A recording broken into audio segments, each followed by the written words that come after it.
L'île de Zanzibar, à l'est de la Tanzanie, est en train de changer.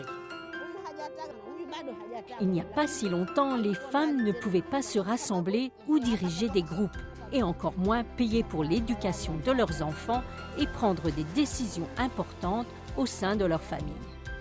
Désormais, c'est elles qui gèrent leur propre exploitation agricole et elles sont en mesure de soutenir leur famille financièrement.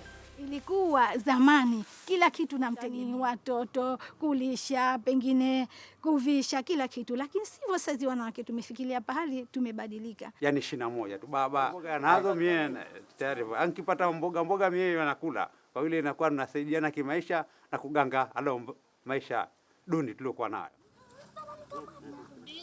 Avec 11 enfants à leur charge, Tatou et Hassan avaient du mal à joindre les deux bouts. Auparavant, leur rizière produisait peu.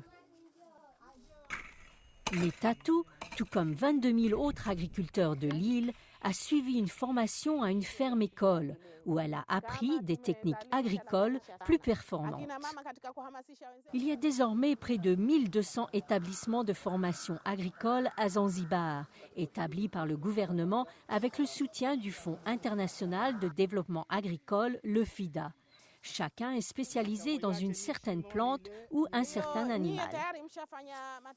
Depuis qu'elle a rejoint la ferme-école de riz, le rendement de Tatou a presque quadruplé et son rôle au sein du ménage a changé. Kama ninavyozungumza hivi, mke wangu tufanye hivi majukumu yetu. Kwa kifupi, ile mipango hasa imekuwa mizuri kwa sababu unapopanda mti.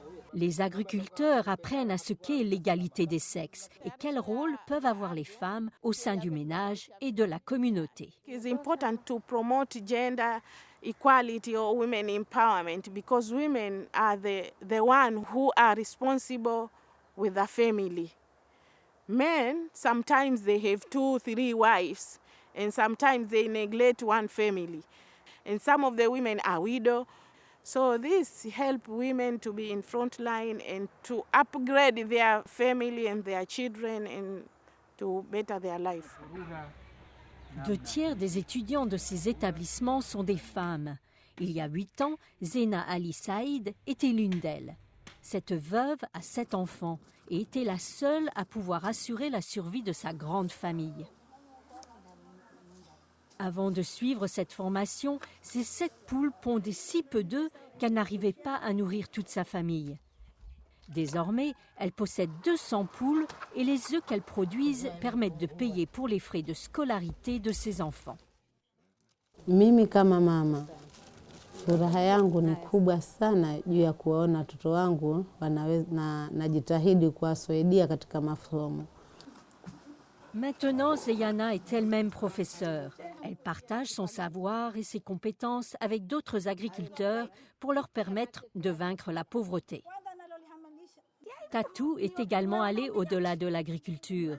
Elle est désormais dirigeante dans sa communauté.